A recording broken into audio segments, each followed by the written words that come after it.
여러분 안녕하세요. 세계 경제는 지금 커런트 이슈즈 오브 글로벌 이코노미 편집자 정견만입니다. 네, 8월 4일자 세계 경제는 지금 시작하겠습니다. 오늘 토픽 한 건, 단신 6건, 그리고 오늘의 명상 시간에는 신념과 성실한 노력에 관한 명언들을 소개하겠습니다. 네, 오늘의 토픽은 7월 중 미국의 고용이 11만 4천 명 증가에 그치고 실업률은 4.3%로 전월 대비 0.2%포인트 상승하였다는 소식입니다. 네, 오늘은 단신이 6건입니다. 첫 번째 단신은 미국 연준이 기준금리를 5.25 내지 5.50% 현금리로 유지하기로 하였다는 소식입니다. 두 번째 단신은 유로존 경제가 2분기에 0.3% 성장하였다는 소식입니다. 세 번째 단신은 일본은행이 기준금리를 0%에서 0.1%까지를 0.25% 내로 인상하였다는 소식입니다. 일본은행은 국채 매입 규모도 축소하기로 했습니다. 네 번째 단신은 Bank of England 영란은행이 기준금리를 25bp 인하해서 5.0%로 하였다는 소식입니다. 2020년 초 이래 첫 인하입니다. 다섯 번째 단신은 간추린 외신 3건입니다. 그 첫 번째는 중국의 7월 제조 PMI 지수가 49.8로 10개월 내 최저로 하락하였다는 소식입니다. 그 두 번째는 구리 선물 가격이 파운드당 4.1불로 하락하였는데요. 이는 4개월 내 최저입니다. 그 세 번째는 볼틱 드라이 인덱스 그나물 운임 지수가 10일째 하락을 지속하고 있다는 소식입니다. 네, 중국 PMI 지수, 구리 선물 가격, 그리고 볼틱 드라이 인덱스는 세계 경제 흐름과 밀접한 관련이 있기 때문에 오늘 따로 간추려 보았습니다. 여섯 번째 단신은 다음 주 미국 금융시장 주요 이슈 및 일정입니다. 그리고 오늘은 신념과 성실한 노력에 관한 속담과 명언을 소개하겠습니다. 네, 오늘의 토픽, Job growth totals 114,000 in July, much less than expected as unemployment rate rises to 4.3%. CNBC 뉴스 보시죠. 네, 7월 중 미국 고용이 11만 4천 명 순정에 그쳤습니다. 전월에 17만 9천 명, 그리고 추정 18만 5천 명을 모두 크게 하회합니다. 그리고 지난 1년간 월 평균 21만 순정하였는데요. 그의 반 정도밖에 안 되죠. 오른쪽 상단 그래프는 월 고용자 수인데요. 계속 줄고 있죠. 7월 실업률은 4.3%입니다. 전월 대비 0.2%포인트나 상승하였습니다. 2021년 10월 이래 최고입니다. 한편 27주 이상 장기 실업자 수가 154만 명에 달하는데요. 2022년 2월 이래 최다입니다. 한편 취업 포기자와 파트타이머까지 합친 광의의 실업률은 7.8%로 나왔습니다. 전월 대비 0.4%포인트 높아졌습니다. 2021년 10월 이래 최고입니다.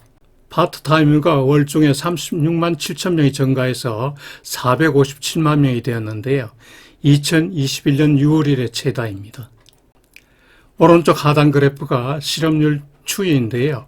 아직 그렇게 높은 수준은 아니지만은 꾸준히 오르고 있는 추세가 문제죠. 업종별 취업 내용을 보면요. 건강의료보호가 5만 5천 명으로 가장 많습니다. 6월에 이어 계속 1위네요. 건설 2만 5천 명, 그리고 여가 및 접대업이 종전에는 쭉 1위를 해왔다가 최근에 떨어지고 있는데요. 이달에는 2만 3천 명 증가했군요. 정부 부문이 1만 7천 명, 운수 창고업이 1만 4천 명 각각 증가했고요. 그리고 정보 서비스 부문은 2만 명이 줄어들었습니다. 경제활동 참가율은 62.7%로 조금 올랐습니다. 시간당 평균 임금은 7월 중 0.2% 증가했습니다. 전년 동기 대비로는 3.6% 증가했습니다. 오른쪽 그래프는 시간당 평균 임금 상승률 추이인데요. 재작년 이래로 그 상승률이 꾸준히 하락하고 있죠. 근로자 입장에서는 안타깝지만은 물가를 잡아야 하는 패드 입장에서는 다행스러운 일이죠. 7월 고용 보고서에 대한 평가는 예상보다 고용 둔화가 빨리 진행된다는 점입니다. 이에 따라 경제 침체 우려가 제기되고 있죠. 그리고 금리 인하가 늦었다는 주장이 많이 나오고 있습니다. 그 근거로 크게 두 가지가 제기되는데요. 첫째, 페드 워치 트래크상에 나오는 페더럴 펀드 타겟 레이트가 연준이 닷 플로트에 놓는 페더럴 펀드 타겟 레이트보다 월등히 높다는 점입니다. 시장이 더 빠른 금리 인하와 더 높은 금리 인하를 요구하고 있죠. 두 번째는 최근에 뉴스에 자주 나오는 쌈 룰인데요. 쌈의 룰을 요약해서 말씀드리면은 최근 석 달 실업률 평균이 지난 1년간의 최저 실업률보다 0.5%포인트 이상 높으면은 경기가 이미 리세션에 들었다는 겁니다. 즉 리세션에 들기 전에 왜 금리 인하를 하지 않았느냐는 뜻이죠. 그러나 이 주장에 대해서 반대 주장도 있는데 그런 경우가 반드시 경기 후퇴가 아니라는 점입니다. 경기 후퇴 조기 신호는 될 수 있지만요. 이 쌈이라는 여성분은 연준 보드의 조사액으로 근무하였더군요. 연준 시스템에는 페더럴 리저브 보드, 워싱턴 DC에 있는 보드와 지역 연준 13개 디스트릭트 뱅크로 나눠지는데요. DC의 보드 근무자는 대단히 우수하고 자부심이 대단하죠. 나빠진 고용 보고서를 본 주식시장은 크게 하락하였습니다. 그 하루 전에 나온 실업급여 청구자 수 급증, 그리고 제조업 PMI 지수 급락, 주택건설 감소 등의 소식과 더불어 주가 하락폭을 넓혔죠. 그리고 국채 수익률도 크게 하락했는데 국채가 비싸졌다는 거죠. 금리 인하 폭이 확대되고 빠른 금리 인하를 예상했기 때문입니다. 여기에다 주식시장 돈이 채권시장으로 몰려간 것도 이유가 되겠죠. 참고로 지난주 후반에 나온 실물경제지표 태조 신호들을 모아봤습니다. 첫째, 실업급여 청구 건수가 급증하였다는 건데요. 24만 9천 명에 이르렀습니다. 그 전주보다 14,000명이 증가하고 작년 8월 이후 최다입니다. 심리적인 침체 경계선인 25만 명에 근접하였습니다. 두 번째로 ISM에서 발표하는 제조업 PMI 지수가 전월보다 1.7포인트나 하락한 46.8로 나왔습니다. 팬데믹 초기 이후 가장 낮은 수준입니다. 아시다시피 PMI 지수는 50을 기준으로 업황 위축과 업황 확장을 가늠하죠. 세 번째로 건설 경기 둔화 저점이 보였다는 겁니다. 6월 중 건설 지출이 전월 대비 0.3% 감소하였습니다. 2개월 연속 하락이군요. 이에 따라 부동산 담보대출 금리도 연내 최저금리로 하락하였고요. 여기에다 상업용 부동산 건물 부실 문제가 있습니다. 네, 오늘 첫 번째 단신입니다. 연준이 기준금리를 5.25 내지 5.50%로 동결 유지하였습니다. 오른쪽 그래프에서 보시는 대로 11번 금리 인상 이후에 10개월째 지금 동결하고 있습니다. 7월 31일 발표된 FOMC 스테이트먼트와 6월 중 그 FOMC 스테이트먼트와 달라진 점은 아래 영문의 빨간 표시로 된 부분이 달라진 부분인데요. 시간 나실 때 찬찬히 읽어보시기 바랍니다. 연준이 용어 선택에 얼마나 신중한지를 확인할 수 있을 겁니다. 이날 제롬 파월 연준 의장이 기자회견에서 한 말이 중요했죠. 빠르면 9월 FOMC 회의에서 금리 인하 안이 상정될 수 있다고 얘기했죠. 시장 반응은 수요일 날의 시장 반응은 파월 의장의 9월 금리 인하 가능 발언에 따라서 크게 상승하였습니다. 국채 수익률은 크게 하락하고요. 여기서 지난 7월 31일 FOMC 당시 거시경제 여건을 보면요. 개인 소비 지출 물가가 전년 동기 대비 2.5%까지 내려왔고요. 2분기 경제 성장률이 2.8%까지 높아졌습니다. 실업률은 4.1%로 조금 높아졌지만은 여전히 매우 낮은 수준입니다. 이런 기초 여건에서 페드의 금리 동결 조치가 나온 거죠. 네, 이 표는 지난 주말 페드워치 트래커로 본 향후 연준 금리 예상입니다. 먼저 9월 18일 FOMC에서의 페더럴 펀드 타겟 레이트 확률을 보면요.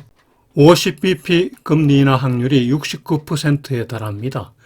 그리고 25bp 인하는 31%입니다. 일주 전인 7월 26일자 기준으로 보면은 25bp 인하가 87.7%고요. 50bp 인하는 11.9%에 불과했는데 지난주 후반에 실물 경제 지표 악화 상태를 본 이후에는 50bp 인하가 69.0%로 올라갔습니다. 25bp 인하 확률은 31%에 불과합니다. 그리고 올해 마지막 12월 18일 FOMC 회의에서의 그 Federal Funds Target Rate 확률을 보면요. 지금보다 50bp 인하될 거라고 보는 확률은 0%입니다. 75bp 인하도 6.8%에 불과하고요. 1%포인트 100bp 인하가 31%입니다. 제일 높은 확률은 125bp 인하인데요. 43.7% 확률입니다. 150bp 인하도 18.5%까지 올라갔습니다. 시장의 금리 인하 기대가 매우 높군요. 시장의 기대에 연준이 부응하기가 쉽지 않을 것으로 보입니다. 네, 두 번째 단신은 유로존 경제가 2분기에 0.3% 성장하였다는 소식입니다. 이코노미스트의 예상 0.2%를 넘어섰네요. EU 전체도 0.3% 성장했습니다.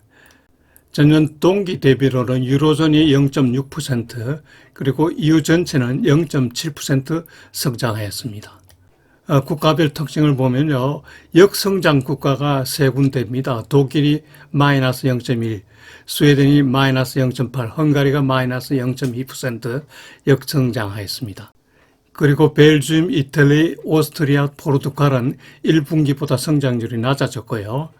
1분기보다 성장률이 높아진 국가는 체코, 아일랜드 두 군데입니다. 그리고 상대적으로 양호한 국가가 스페인이 1분기에 0.8%, 2분기에 0.8% 성장했고, 아일랜드가 1분기에 0.7%, 2분기에는 1.2%까지 성장하였습니다. 네, 아래편은 유로존 주요 국가별 그 경제 성장률 추이입니다. 유로존 최대 경제인 독일의 경우 작년 3분기에 0.2% 플러스 성장했고요. 4분기에는 0.4% 마이너스 역성장하였습니다. 금년 1분기에 0.2% 성장하였고요. 이번 분기에 다시 또 마이너스 0.1% 역성장하였습니다. 독일 경제 참 안타깝죠. 시간 나실 때 관심 있는 국가별 그리고 분기별 성장률을 한번 보시기 바랍니다. 그리고 잘 아시겠지만은 유로피안 유니언 국가는 모두 27개 국가입니다. EU 27이고요. 유로존은 유로피안 유니언 내에서 유로를 쓰는 국가는 20개입니다. 오른쪽에 그 유로존 에리아의 20개 국가 명단 그리고 EU 전체 27개국 명단을 올려놨습니다.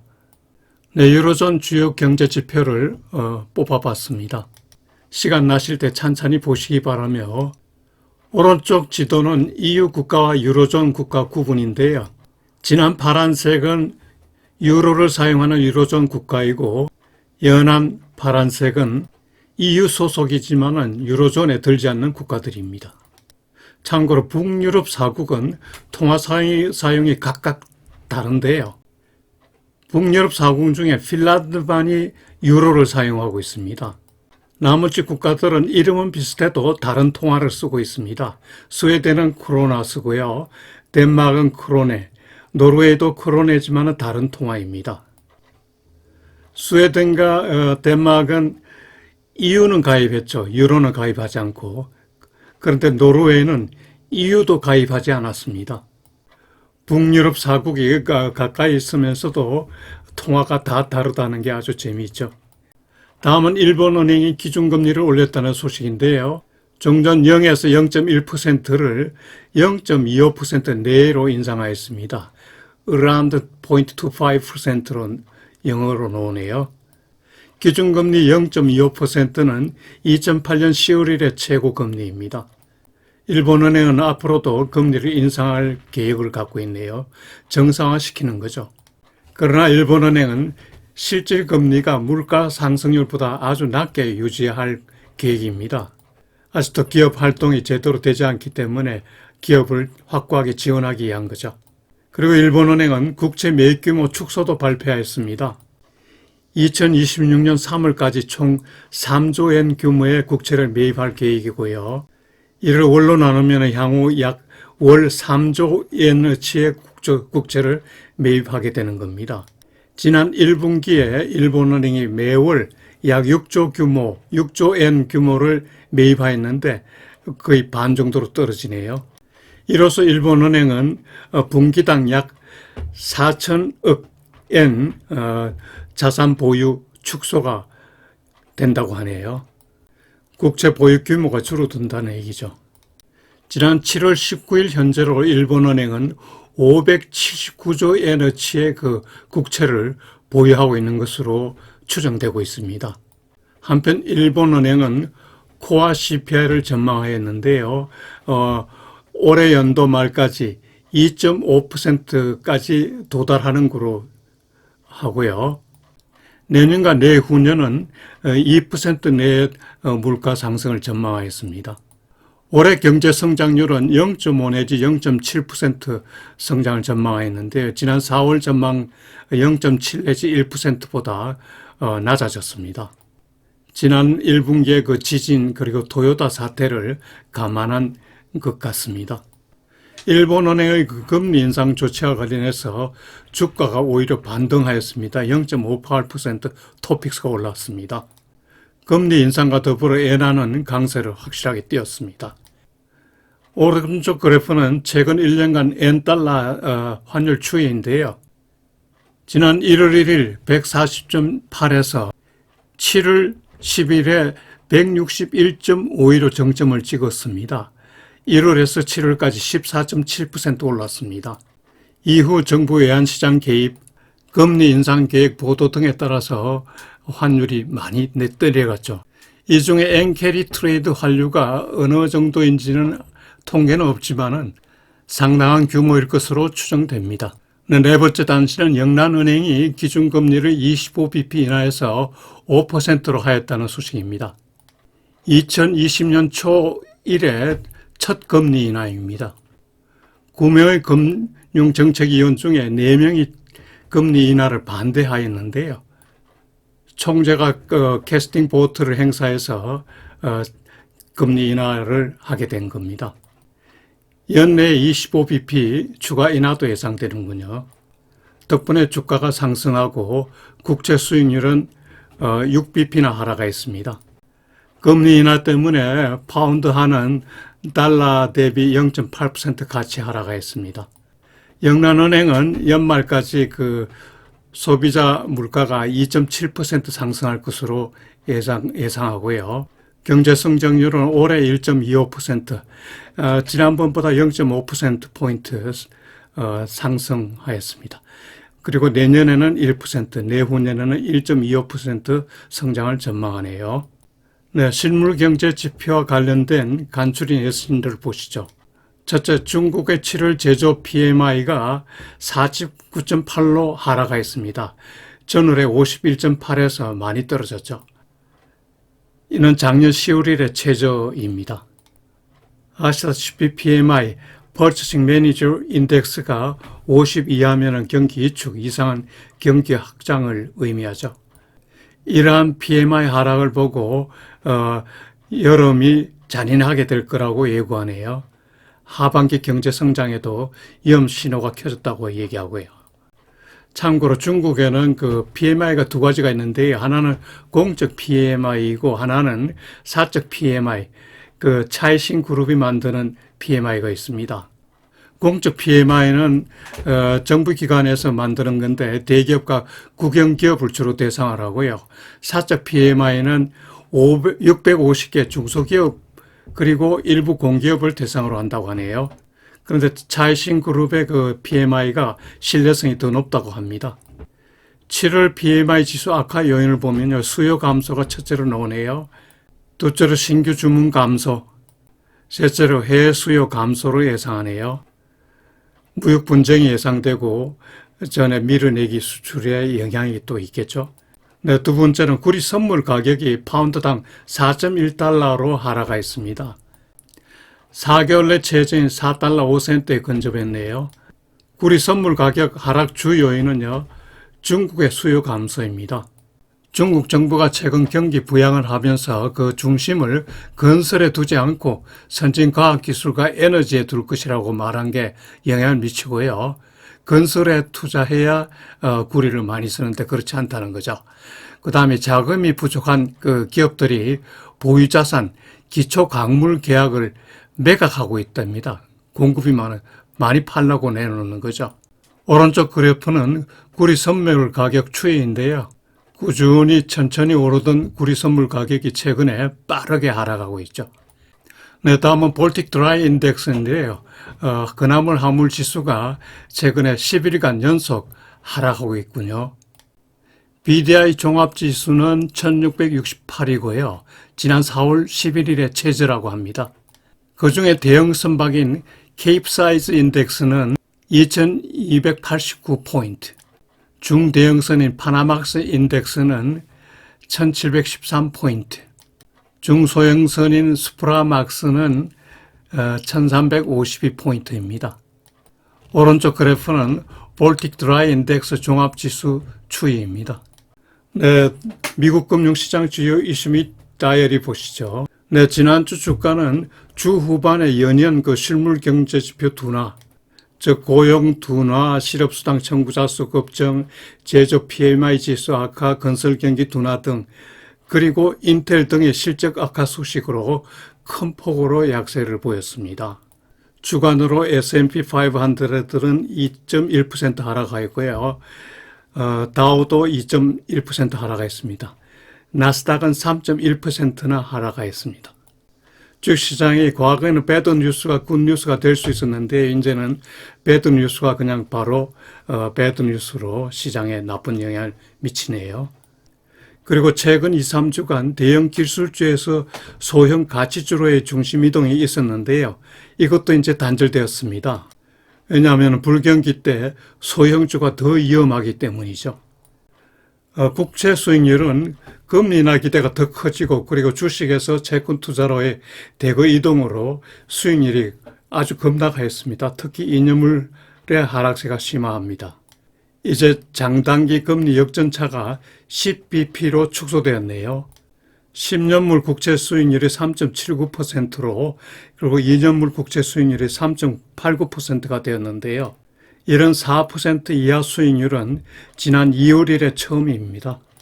오른쪽 하단 그래프는 10년물과 2년물 국채 수익률 추이인데요. 위쪽의 연두색 선이 그 2년물 수익선이고 아래쪽에 파란색이 10년물 수익선입니다. 다음 주는 조용한 주간이 될 것 같습니다. ISM의 그 서비스 PMI 지수가 나오고 무역수지 정도가 관심입니다. 2분기 기업 실적 발표도 이제 거의 마무리 단계입니다. 7월 서비스 PMI는 전월보다는 조금 나아질 것으로 예상하네요. 실적 발표 기업으로는 암젠, 캐터필라, 우버, 에어비앤비, 월트 디즈니 등이 소프트뱅크, 지멘스 등이 나옵니다. 주식 투자와 관련해서 참고를 하나 더 올렸는데요. 버크셔 해스웨이의 그 현금 보유액이 이번 분기 말에 2천억 달러에 달할 거라는 예상입니다. 주식 보유 비중을 줄이고 현금 캐시 홀딩을 늘린다는 거죠.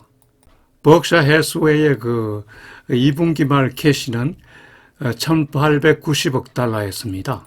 연초부터 많이 팔았죠. 그리고 최근에 다시 애플과 뱅크 오브 아메리카, BYD를 팔았습니다. 워렌 버핏의 그 최근 주식 매도 이유는 시장이 과열 오버히티드 됐다고 하고 따라서 이제 덜 매력적이라서 판다고 하는군요.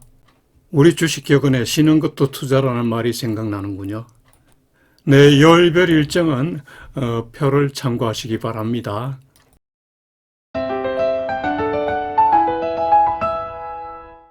네, 신념과 성실한 노력에 관한 명언과 속담을 소개하겠습니다.